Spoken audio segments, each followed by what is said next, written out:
Good morning friends, this is Anil and welcome to Sun 7 H.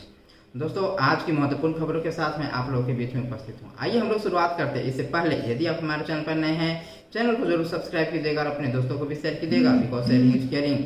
दोस्तों, बड़ी खबर जो है वो नवनियुक्त शिक्षकों को वेतन को लेकर के है। दोस्तों, कई जिले में वेतन का भुगतान किया जा रहा है और कई जिले ऐसे हैं जहां पे अभी प्रक्रियाधीन चल रहा है अभी वेतन को लेकर के। दोस्तों, कल भी कई जिलों में वेतन का भुगतान किया गया। जैसे कि आप लोग को मालूम है, रोहतास के चिनारी में भी पेमेंट भुगतान कर दिया गया है। नवनियुक्त शिक्षकों को खाते में पेमेंट आ चुका है। दोस्तों, कल समस्तीपुर के भी कुछ ब्लॉक्स ऐसे हैं जहां पे नवनियुक्त शिक्षकों को वेतन दिया गया है। साथ ही साथ दोस्तों, नवादा के कुछ ऐसे ब्लॉक्स हैं जहां पर वेतन भेज दिया गया है और बहुत जल्द आज या कल उनके अकाउंट में पैसा क्रेडिट हो जाएगा। दोस्तों, नवादा में 2 माह का वेतन दिया जा रहा है। अकबरपुर, रोह, गोविंदपुर, नारदीगंज, नरहट, नवादा, पकड़ी वर्मा ब्लॉक के 9 नियुक्त शिक्षकों को भेज दिया गया है। 1 से 2 दिनों के अंदर उनके अकाउंट में पैसा क्रेडिट हो जाएगा। दोस्तों, तो जिन नवनियुक्त शिक्षकों को और जिस जिले में, जिस ब्लॉक्स में पेमेंट का भुगतान किया जा रहा है, वेतन दिया जा रहा है, आप सभी को बहुत बहुत शुभकामनाएं कि आपके अकाउंट में पहली सैलरी आपके पास आ रही है। दोस्तों, अब तो कुछ ऐसे जिले भी हैं जहां पर अभी वेतन भुगतान तो नहीं हुआ है, लेकिन उससे संबंधित प्रक्रिया चल रही है।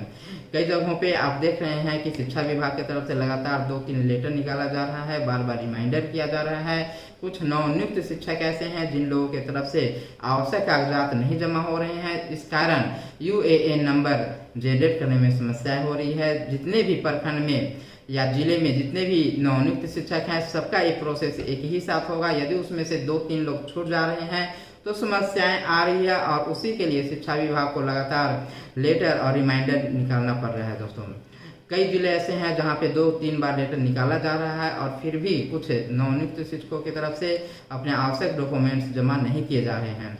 तो आप लोग जल्द से जल्द अपने डॉक्यूमेंट जमा कर दें कि जिस तरह से दूसरे जिले में कुछ नवनियुक्त शिक्षकों के घर में खुशियां आई, उन्हें पेमेंट दिया गया, उसी तरह बाकी नवनियुक्त शिक्षक भी जो पेमेंट का इंतजार कर रहे हैं उन्हें जल्द से जल्द वेतन का भुगतान किया जाएगा। दोस्तों, अगली खबर है वो सचिवालय से आ रही है। सचिवालय अपडेट जो है दोस्तों, वो कल हमारे कुछ साथी सचिवालय में गए हुए थे और वहां से कुछ खबरें आ रही हैं कि जो हमारी बहाली होने वाली है दोस्तों, 7th फेज की जो बहाली होने वाली है वो 2020 नियमावली के आधार पे ही आपकी बहाली होगी।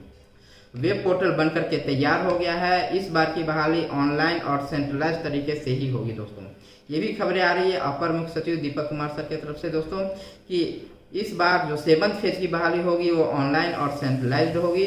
ऑनलाइन भी होगा और सेंट्रलाइज्ड बहाली होने वाली है। इससे संबंधित जो वेब पोर्टल तैयार हो रहा था वो तैयार हो चुका है। दोस्तों, साथ ही साथ कुछ क्वेश्चन थे उसका भी क्लैरिफिकेशन सचिवालय की तरफ से किया गया है। दोस्तों, महिला साथी का जितने भी फीमेल कैंडिडेट्स हैं दोस्तों, उन सभी का सारा जो डॉक्यूमेंट्स है वो मायके से ही बनेगा। सारे डॉक्यूमेंट्स मायके से बनेंगे। मायके में जो आपका ब्लॉक है जहां पे आप रहती हैं वहीं से आपका सारा डॉक्यूमेंट्स बनेगा। कुछ ऐसे कैंडिडेट्स हैं, कुछ ऐसे साथी हैं, शिक्षक अभ्यर्थी हैं जो कि बिहार के निवासी हैं, लेकिन उनकी शादी बिहार से दूसरे राज्य में, बिहार से बाहर यूपी, झारखंड और भी कई राज्य में हुआ है। तो वैसे कैंडिडेट्स अप्लाई कर सकते हैं इस बिहार शिक्षक बहाली में। वैसे कैंडिडेट्स अप्लाई कर सकते हैं, भाग ले सकते हैं। लेकिन वैसे कैंडिडेट्स जो कि अदर राज्य के हैं और उनकी शादी बिहार में हुई है तो वो यहाँ पे अप्लाई नहीं कर सकते हैं। दोस्तों, इस संबंध में क्लैरिफिकेशन प्राइमरी डायरेक्टर सर का आया हुआ है। जो दूसरे राज्य यानी कि यूपी में, झारखंड में या अन्य राज्य की रहने वाली हैं, उनका बिहार में शादी हुआ है, वो शिक्षक नियोजन में शामिल नहीं होंगे। Primary director Ravi Prakash sir का कहना है। दोस्तों, और जो नियमावली है 2020 की जो नियमावली है उसी नियमावली के तहत आपकी बहाली होने वाली है। दोस्तों, इसमें किसी भी तरह का कोई संशोधन नहीं किया जाएगा। तो यह एक बड़ा क्लैरिफिकेशन है। यदि इससे संबंधित शिक्षा विभाग की तरफ से लेटर जारी कर दिया जाएगा तो बहुत ही अच्छा होगा। लेकिन जो नोटिफिकेशन आपके आएंगे उसमें इन सारे पॉइंट्स को क्लियर किया जाएगा। ये मामला अभी भी चल रहा है। आपका 6th फेज में भी ये मामला चल रहा है। जो अदर राज्य के हैं जिनका बिहार में शादी हुआ है, कैटेगरी में आते हैं, उन लोगों का मामला अभी भी चल रहा है। उनकी नियुक्ति भी कैटेगरी में हुई है तो उन्हें अभी तक ज्वाइनिंग लेटर कई जिला में नहीं दिया गया है। सिवान का उदाहरण प्रत्यक्ष है दोस्तों। जहां पे मार्गदर्शन मांगा गया है शिक्षा विभाग से। उम्मीद है जल्द मार्गदर्शन दिया जाएगा। इसी तरह से जो डिग्री जो बिहार के अदर राज्य के डिग्री थे या दूसरे देश से डिग्री थे, जो नेपाल का डिग्री था, उस संबंध में भी क्लैरिफिकेशन मांगा गया था। तो वहाँ की जो डिग्रियां हैं वो वैलिड कर दिया गया है दोस्तों, क्योंकि 6 फेज में कुछ ऐसे कैंडिडेट्स थे जिनकी डिग्री नेपाल से थी, जो कि बिहार और नेपाल के बॉर्डर पर रहते हैं, तो नेपाल के थे, तो उन्हें वैलिड माना गया है दोस्तों। तो इस तरह से जो भी बिहार के कैंडिडेट्स हैं, चाहे वो किसी भी राज्य में रह रहे हैं, चाहे वो दिल्ली में, पंजाब में, हरियाणा में, यूपी में, झारखंड में, जहाँ पर भी हैं, जिस भी राज्य में रह रहे हैं, तो वो बिहार की बहाली में पार्टिसिपेट कर सकते हैं। लेकिन जो संशय बरकरार था, जो कि दूसरे राज्य के हैं और बिहार में उनकी शादियाँ हुई हैं, क्या वे पार्टिसिपेट कर सकते हैं, भाग ले सकते हैं? तो इसी के संबंध में क्लैरिफिकेशन है प्राइमरी डायरेक्टर का कि वो इसमें पार्टिसिपेट नहीं कर सकते हैं दोस्तों। तो महिला साथी के साथ 2-3 समस्याएं आ रही थी, लगातार कई लोगों की तरफ से फोन भी किया जा रहा था कि क्या हम लोग आ सकते हैं, पार्टिसिपेट कर सकते हैं। तो प्राइमरी डायरेक्टर के तरफ से दोस्तों पूरी तरह से इसे क्लैरिफाई कर दिया गया है, क्योंकि जो भी महिला साथी है उनके सारा डॉक्यूमेंट्स जो है वो आपके मायके से बनेंगे, ऐसा प्राइमरी डायरेक्टर सर का कहना है। विशेष आपकी नोटिफिकेशन आएगा तो नोटिफिकेशन में क्लियर कर दिया जाएगा। अगली खबर जो है वो माध्यमिक और उच्च माध्यमिक को लेकर के है दोस्तों। जैसा कि आप लोग को मालूम है कि पिछले 25 दिनों से शिक्षक अभ्यर्थी पटना के गर्दनी बाग में धरना दे रहे थे, प्रोटेस्ट कर रहे थे माध्यमिक उच्च माध्यमिक का जल्द से जल्द अधिसूचना जारी करने के लिए दोस्तों। लगातार 25 दिनों तक पटना के गर्दनी बाग में धरने पर बैठे रहे, अलग अलग तरह की एक्टिविटी करके सरकार का ध्यान अपनी ओर आकृष्ट किया और अंततः अपर मुख्य सचिव दीपक सर का कॉल आया कि आप आकर के मिलिए। शिक्षक अभ्यर्थी का एक प्रतिनिधिमंडल जाकर के उनसे मुलाकातें की, अपनी समस्याओं को वहां पे रखा गया है और अपर मुख्य सचिव दीपक कुमार सर की तरफ से आश्वस्त किया गया है कि आपकी जो डिमांड है उस पर पूरा विचार किया जाएगा। लेकिन उन्होंने स्पष्ट रूप से नहीं बताया है कि जब नोटिफिकेशन आपका आएगा उसके साथ ये सारी चीजें आपको बता दिया जाएगा। तो ये जो वार्ता हुई दोस्तों वो सकारात्मक वार्ता है। और तो अगली खबर जो आ रही है वो अपर मुख्य सचिव से डीईओ डीपीओ तक का वेतन रोका गया है दोस्तों। खबरें पटना से है। शिक्षा विभाग के अपर मुख्य सचिव दीपक कुमार सिंह से लेकर के सभी संबंधित जिलों के जिला शिक्षा पदाधिकारी और जिला कार्यक्रम पदाधिकारी का जून का वेतन भुगतान रुक गया है दोस्तों। जून का वेतन भुगतान रोक दिया गया है। पटना उच्च न्यायालय का आदेश के अनुपालन के आलोक में वित्त विभाग ने शिक्षा विभाग के संबंधित अफसरों के वेतन रोकने का निर्देश सभी जिलाधिकारी और वरीय कोषागार पदाधिकारी को दिया है दोस्तों। शिक्षा विभाग के एक उच्च पदस्थ अधिकारी ने बताया कि 22 जून को ही पटना उच्च न्यायालय ने वैशाली जिले के 30 प्रखंड शिक्षकों के मामले में सुनवाई कर अपर मुख्य सचिव, प्राथमिक शिक्षा निदेशक और जिला शिक्षा अधिकारी समेत संबंधित पदाधिकारियों को वेतन पर रोक लगा दी थी। उक्त आदेश के अनुपालन में वित्त विभाग की ओर से एक आदेश जारी किया गया है। वित्त विभाग ने जिलाधिकारी को कहा है कि हाईकोर्ट के उस आदेश का अनुपालन करें जिसमें शिक्षा विभाग के अधिकारियों के वेतन पर रोक लगाने का निर्देश दिया गया है दोस्तों। वैसे संबंधित वेतन का भुगतान सुनिश्चित की गई है और 11 जुलाई को पटना उच्च न्यायालय में विभाग के स्तर से शिक्षकों का वेतन भुगतान संबंधी पक्ष रखा जाएगा दोस्तों। क्या है मामला ये देख लेते हैं। 2008 की शिक्षक नियोजन की रिक्तियों के आलोक में जिला शिक्षक प्राधिकार के आदेश पर 2018 में प्रखंड शिक्षकों की नियुक्ति हुई थी। ये शिक्षक लगातार काम कर रहे हैं। वेतन भुगतान की बारी आई तो शिक्षा विभाग उनकी अहर्ता पर सवाल उठाते हुए वेतन देने से साफ मना कर दिया है। इस मामले में हाईकोर्ट ने पिछले साल नवंबर में ही शिक्षा विभाग को आदेश दिया था कि नियुक्ति होने के बाद अहर्ता को लेकर वेतन पर रोक लगाना अनुचित है। इसके बाद भी शिक्षकों का वेतन भुगतान नहीं हुआ तो हाईकोर्ट ने शिक्षा विभाग के अधिकारियों के वेतन रोकने का निर्देश दे दिया है दोस्तों। तो 9वीं में नामांकन कराएंगे शिक्षक, करेंगे जागरूक। 9वीं क्लास में नामांकन में शिक्षक छात्रों की मदद करेंगे।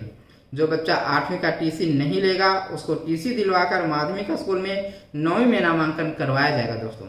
इसके अलावा जिन छात्रों ने टीसी ली है उसकी समीक्षा की जाएगी कि उन्होंने 9वीं में नामांकन लिया या नहीं लिया।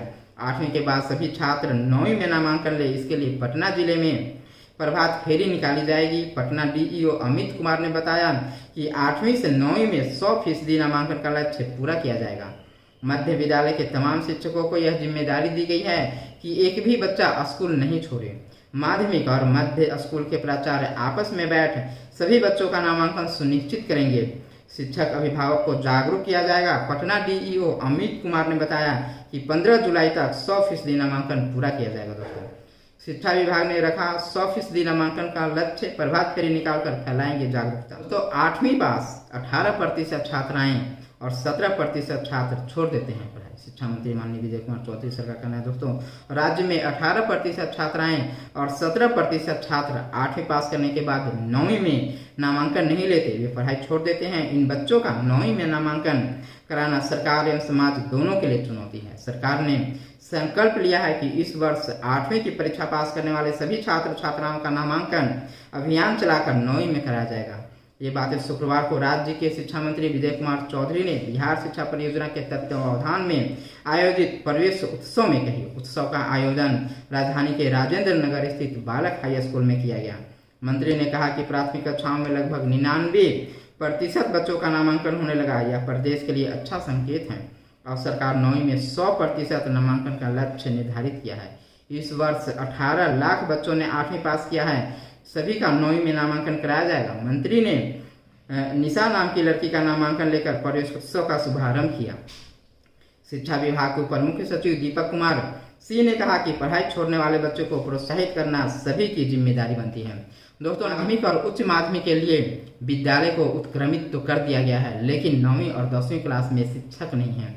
जो प्रारंभिक के शिक्षक है, प्राइमरी के शिक्षक हैं, उन्हीं से 9वीं 10वीं क्लास की कक्षाएं ली जाती है। दोस्तों, वही शिक्षक वहाँ पर भी 9वीं क्लास और 10वीं क्लास की कक्षाएं लेते हैं और 10वीं क्लास की पढ़ाई के लिए समुचित व्यवस्था सरकार की तरफ से नहीं किया गया है। दोस्तों, इसी को लेकर के शिक्षक अभ्यर्थी भी लगातार आंदोलनरत रहते हैं कि जब विद्यालय में शिक्षकों की इतनी कमी है तो फिर शिक्षक बहाली क्यों नहीं की जा रही है। स्टेट 2019 9वीं 10वीं और 11वीं 12वीं में नामांकन के लिए लिया गया था।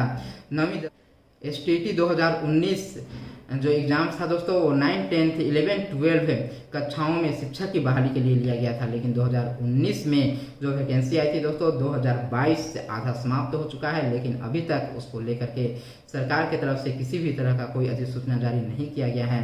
तो शिक्षक अभ्यर्थी की तरफ से भी लगातार इसको लेकर के प्रयासरत किया जा रहा था। पिछले 25 दिनों से शिक्षक अभ्यर्थी पटना के गर्दनी बाग में धरने पर बैठे हुए थे। सरकार की तरफ से आश्वासन मिलने के बाद उन्होंने अपना धरना स्थगित कर दिया है और सरकार भी बखूबी जानती है कि उनके पास माध्यमिक और उच्च माध्यमिक में शिक्षकों की कमी है, लेकिन फिर भी सरकार की तरफ से 9वीं और माध्यमिक और उच्च माध्यमिक के लिए शिक्षकों की बहाली नहीं की जा रही है। 6 फेज चल रहा है और पिछले कई सालों से 6 फेज चल रहा है। दोस्तों, तरह तरह की बाधाएं आती है और इस तरह से माध्यमिक उच्च माध्यमिक का 6 फेज अभी तक पूर्ण नहीं हो पाया है दोस्तों।